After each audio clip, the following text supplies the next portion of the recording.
আমরা অনেকেই শুনে থাকি যে ১ মাসে ১০ কেজি অনেকেই কমিয়ে ফেলেছেন এবং অনেকে চান আমার ওজনটা যেভাবে বাড়ছে সেইভাবেই যাতে কমে যায়। কিন্তু আসলে কি এটা সম্ভব?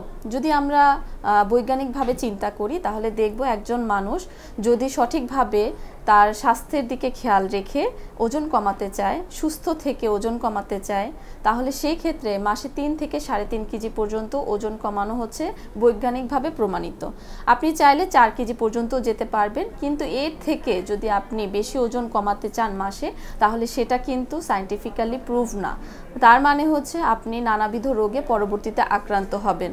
তো আমরা সবথেকে বেশি যে সমস্যাটা এই দ্রুত ওজন কমানোর জন্য দেখতে পাই সেটা হচ্ছে ম্যালনারিশ হয়ে যাওয়া, মানে আপনার চুল পড়ে যাওয়ার প্রবণতা থাকবে, সাথে সাথে আপনার স্কিন এবং নেলসে অনেক দ্রুত একটা প্রভাব পড়বে।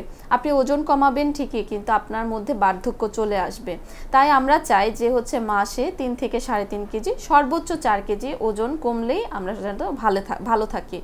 তো ওজন কমানোর জন্য যদি কেউ আমার কাছে আসে যে ১০ কেজি ওজন কমিয়ে দিন, আমি কখনোই সেটাকে সাপোর্ট করি না এবং আমরা চাই না। কারণ হচ্ছে আপনি ১০ কেজি ওজন তো রাতারাতি ১ মাসে বাড়ান নাই, আপনি বাড়িয়েছেন ৬ মাসে অথবা ৪ মাসে। তাহলে সেই ক্ষেত্রে আপনাকে আস্তে আস্তে ধীরে ধীরে ওজন কমাতে হবে, না হলে কিডনির উপর প্রেশার পড়বে, লিভারের উপর প্রেশার পড়বে এবং পরবর্তীতে আপনি পুনরায় কোনো দিন যদি ওজন বাড়িয়ে ফেলেন তাহলে সেই ক্ষেত্রে আর ওজন কমানোর জন্য যে কোনো ডায়েটই করবেন না কেন, আপনি দেখবেন আপনার ওজন আর কমতে চাইবে না।